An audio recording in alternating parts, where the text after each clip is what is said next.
सर्वमंगल मांगल्ये शिवे सर्वार्थ साधके शरणे त्र्यंबके गौरी नारायणी नमस्तुते। शारदीय नवरात्रों की कथा। बृहस्पति जी बोले, हे ब्रह्मा जी, आप अत्यंत बुद्धिमान, सर्वशास्त्र और चारों वेदों को जानने वालों में श्रेष्ठ हो। हे प्रभु, कृपा कर मेरा वचन सुने। चैत्र, आश्विन, माघ और आषाढ़ मास के शुक्ल पक्ष में नवरात्रों का व्रत और उत्सव क्यों किया जाता है? हे भगवान, इस व्रत का क्या फल है, किस प्रकार करना उचित है और पहले इस व्रत को किसने किया है, विस्तार से बताएं।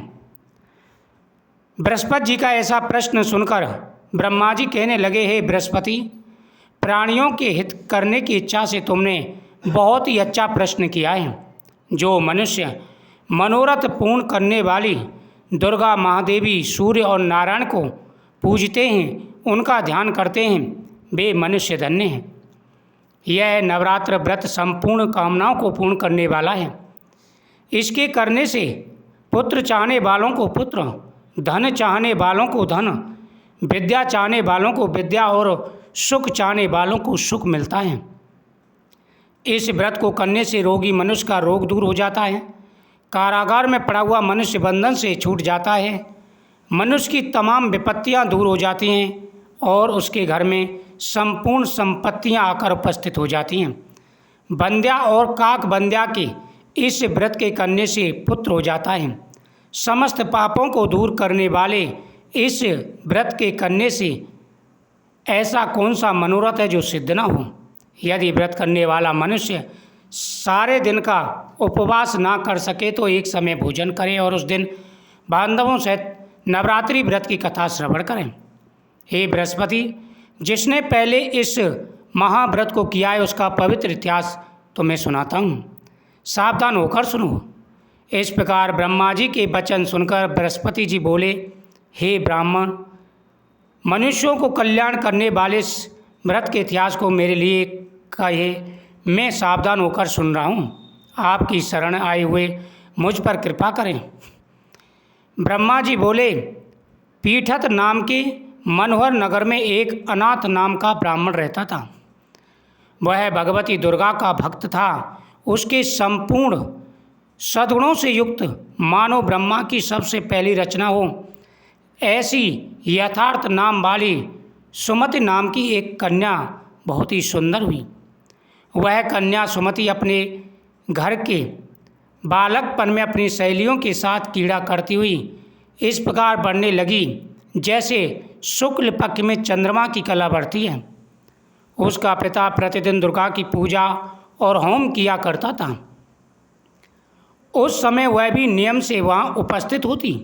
एक दिन वह सुमति अपनी सखियों के साथ खेलने में लग गई और भगवती के पूजन में उपस्थित नहीं हुई।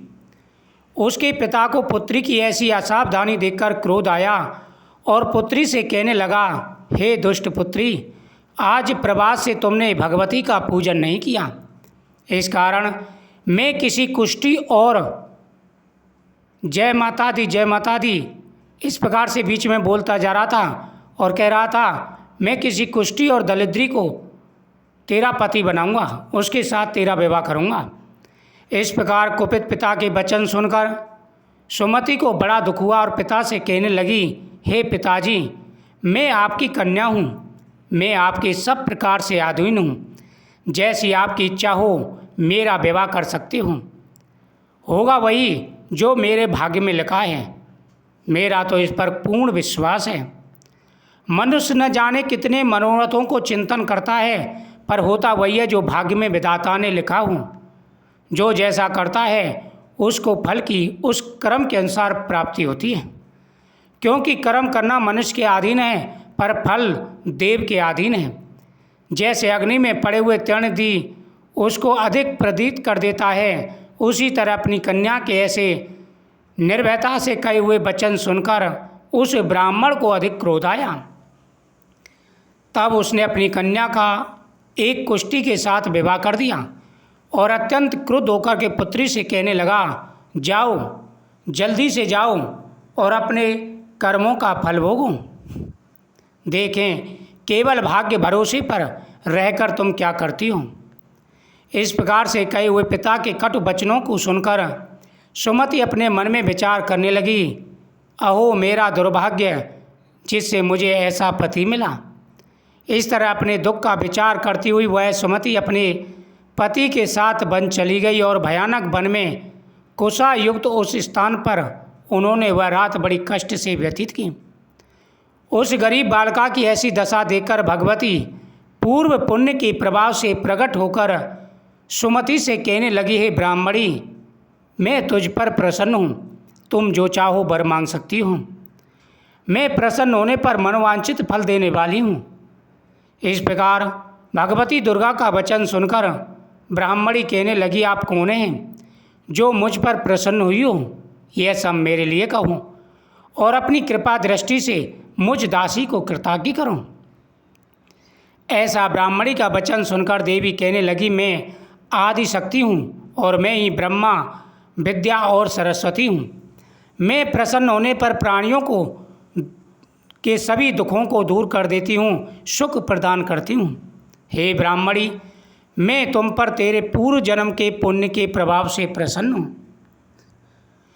तुम्हारे पूर्व जन्म का वृत्तांत सुनाती हूँ, सुनो। तुम पूर्व जन्म में निषाद भील की स्त्री थी और अति पतिव्रता थी। एक दिन तेरे पति निषाद ने चोरी की और चोरी के कारण तुम दोनों को सिपाहियों ने पकड़ लिया और ले जाकर के जेल खाने में कैद कर दिया। उन लोगों ने तेरे को और तेरे पति को भोजन भी नहीं दिया। इस प्रकार नवरात्रों के दिनों में तुमने ना तो कुछ खाया और ना ही जल पिया, इसलिए 9 दिन तक नवरात्रों का व्रत हो गया। हे ब्राह्मणी, उन दिनों में जो व्रत हुआ उस व्रत के प्रभाव से प्रसन्न होकर तुम्हें मनोवांछित वस्तु दे रही हूँ। तुम्हारी जो इच्छा हो सो मांग लो। इस प्रकार दुर्गा के कहे वचन सुनकर ब्राह्मणी बोली कि अगर आप मुझ पर प्रसन्न हैं तो हे दुर्गे, आपको प्रणाम करती हूँ, कृपा करके मेरे पति के कोढ़ को ठीक करें। देवी कहने लगी, उन दिनों में जो तुमने व्रत किया था उस व्रत के एक दिन का पुण्य अपने पति के लिए कोढ़ दूर करने के लिए समर्पित करूं। मेरे प्रभाव से तेरा पति कोढ़ से रहित हो सोने के समान शरीर वाला हो जाएगा। ब्रह्मा जी बोले, इस प्रकार देवी का वचन सुन वह ब्राह्मणी बहुत प्रसन्न हुई और पति को निरोग करने की इच्छा से ठीक है ऐसा बोली। तब तक उसके पति का शरीर भगवती दुर्गा की कृपा से कुष्ठहीन होकर अति कांति युक्त हो गया, जिसकी कांति के सामने चंद्रमा की कांति भी क्षीण हो जाती थी। वह ब्राह्मणी पति की मनोहर देह को देखकर देवी को अति पराक्रम वाली समझकर स्तुति करने लगी, हे दुर्गे, आप दुर्गत को दूर करने वाली, तीनों जगत का संताप हरने वाली हों।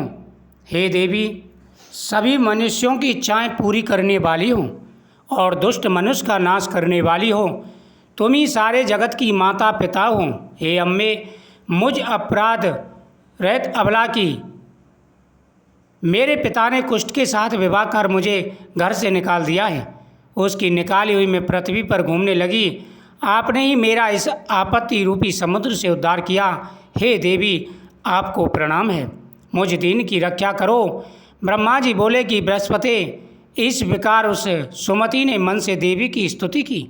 उसकी स्तुति से प्रसन्न होकर देवी ब्राह्मणी से कहने लगी, हे ब्राह्मणी, तुम्हारे उदयन नाम का एक अति बुद्धिमान, धनवान, कीर्तिवान और जितेंद्रिय पुत्र शीघ्र होगा। ऐसा कहकर वह देवी उस ब्राह्मणी से कहने लगी, हे ब्राह्मणी, और जो कुछ तेरी इच्छा हो वही मनवांछित वस्तु तुम मांग सकती हो। ऐसा भगवती दुर्गा का वचन सुनकर सुमति बोली, हे भगवती दुर्गे, अगर आप मेरे पर प्रसन्न हैं तो कृपा कर मुझे नवरात्रि विधि बताइए। हे दयावती, जिस विधि से नवरात्रि व्रत करने से आप प्रसन्न होती हैं उस विधि और उसके फल को मेरे लिए विस्तार से वर्णन करें। इस प्रकार ब्रह्मा जी के वचन सुनकर बृहस्पति बड़े प्रसन्न हुए, कहने लगे कि हे ब्रह्मा जी, फिर माता ने किस प्रकार से विधि बताई। ब्राह्मणी के वचन सुनकर दुर्गा कहने लगी कि ब्राह्मणी, मैं तुम्हारे लिए संपूर्ण पापों को दूर करने वाली नवरात्रि व्रत की विधि बतलाती हूँ, जिसको सुनने से तमाम पापों से छूटकर मोक्ष की प्राप्ति होती है। अश्विनी मास के शुक्ल पक्ष की प्रतिपदा से लेकर 9 दिन तक विधि पूर्वक व्रत करें। यदि दिन भर व्रत ना रख सकें तो एक समय भोजन करें। पढ़े लिखे ब्राह्मण से पूछकर घट स्थापना करें और बाटका बनाकर उसको प्रतिदिन जल से सींचें। महाकाली, महालक्ष्मी और सरस्वती की मूर्तियां बनाकर उनकी नित्य विधि सहित पूजा करें और पुष्पों से विधि पूर्वक अर्घ दें। बिजौरा के फूल से अर्घ देने से रूप की प्राप्ति होती है। जयफल से कीर्ति, दाग से कार्य की सिद्धि और आंवले से सुख और केले से भूषण की प्राप्ति होती है। इस प्रकार फलों से अर्घ देकर यथाविधि हवन करें। खांड, घी, गेहूँ, शहद, जौ, तिल, बिम्ब, नारियल, दाक और कदम इनसे हवन करें। गेहूँ होम करने से लक्ष्मी की प्राप्ति होती है और खीर व चंपा के पुष्पों से धन और तेज की प्राप्ति होती है। आंवले से कीर्ति और केले से पुत्र हो, कमल से राज सम्मान और तुखों से सुख संपत्ति की प्राप्ति होती है। व्रत करने वाला मनुष्य इस विधान से होम कर अर्चन करे तो उसकी सभी प्रकार की मनोकामनाएं पूरी हो जाती हैं। इस महाव्रत को पहले बताई हुई विधि के अनुसार जो कोई कहता है उसके सब मनोरथ सिद्ध हो जाते हैं। इसमें तनिक भी संशय नहीं है। इन 9 दिनों में जो कुछ दान आदि दिया जाता है उसका करोड़ों गुना फल मिलता है। इस नवरात्रि के व्रत करने से अश्वमेघ यज्ञ का फल मिलता है। हे ब्राह्मणी, इस संपूर्ण कामनाओं को पूर्ण करने वाले उत्तम व्रत को तीर्थ, मंदिर अथवा घर में विधि के अनुसार करें। ब्रह्मा जी बोले, हे बृहस्पति, इस प्रकार ब्राह्मणी को व्रत की विधि और फल बताकर देवी अंतर ध्यान हो गई। जो मनुष्य या स्त्री इस व्रत को भक्तिपूर्वक करता है वह इस लोक में सुख पाकर अंत में दुर्लभ मोक्ष को प्राप्त करता है। हे बृहस्पति, यह दुर्लभ व्रत का महत्व मैंने तुम्हारे लिए बतलाया है। ऐसा ब्रह्मा जी के वचन सुनकर बृहस्पति जी आनंद के साथ रोमांचित हुए और ब्रह्मा जी से कहने लगे, ब्रह्मा जी, आपने मुझ पर दया करके बहुत ही अच्छा यह व्रत बतलाया है। हे प्रभु, आपके बिना और कौन है इस महत्व को सुना सकता था। ऐसे बृहस्पति जी के वचन सुनकर ब्रह्मा जी बोले, बृहस्पति, तुमने सब प्राणियों के हित के करने वाले इस अलौकिक व्रत को पूछा, इसलिए तुम धन्य हो। यह भगवती शक्ति संपूर्ण लोगों का पालन करने वाली है। इस महादेवी के प्रभाव को कौन जान सकता है। इस कथा के श्रवण करने से हर मनोकामना पूरी होती है। जय माता दी।